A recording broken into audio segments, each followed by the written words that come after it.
Di jalan aja sepinggang ya Allah, nggak bisa masuk ke sekolahan.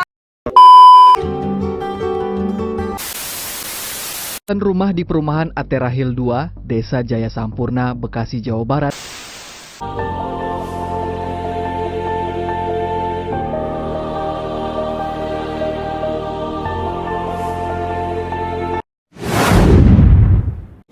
Halo semuanya, perkenalkan nama saya Fatia Febianti dengan 3 digit NIM terakhir 212 dari kelas 4E bersama rekan saya Amalia Amanda Haptriani dengan 3 digit NIM terakhir 224 dari kelas 4E. dan di sini kami akan membawakan materi mengenai Banjir di Bekasi. Banjir merupakan peristiwa bencana yang terjadi akibat dari faktor alam dan faktor manusia.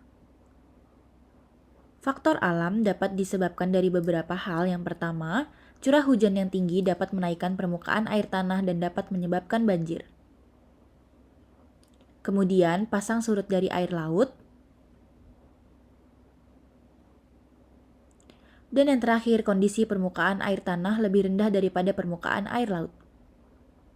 Kemudian, faktor manusia. Yang pertama, pembangunan di daerah peresapan air. Yang kedua, perilaku buruk manusia yang membuang sampah sembarangan sehingga menyebabkan aliran air tersumbat. Faktor penyebab banjir di Bekasi, kurangnya ruang terbuka hijau yang menyebabkan daerah resapan air turut berkurang sehingga air meluap.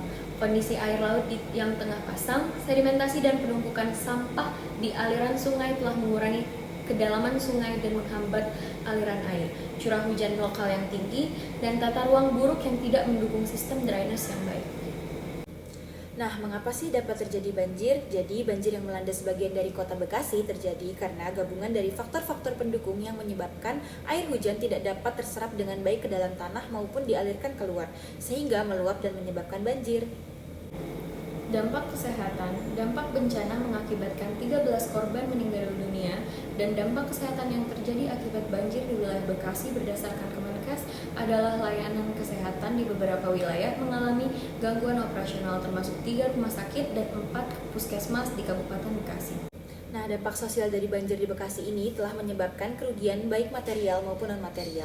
6 jalan utama di kota Bekasi tergenang sehingga melumpuhkan aktivitas ekonomi warga selama berhari-hari, pemukiman dan kendaraan banyak yang terendam banjir hingga mencapai atap rumah, dan infrastruktur layanan publik yang terganggu seperti jembatan yang putus, kemudian jalanan yang rusak merupakan salah satu dampak sosial dari banjir yang terjadi di kota Bekasi. Mitigasi bencana banjir yang dapat dilakukan: 1. Jaga lingkungan sekitar. 2. Lakukan program tebang pilih dan reboisasi. 3. Buat sumur resapan. 4. Hindari pembangunan di pinggir sungai. 5. Rutin bersihkan saluran air. Video ini menunjukkan dampak serius dari bencana banjir yang tidak hanya merusak lingkungan dan infrastruktur, tetapi juga mengganggu kehidupan masyarakat.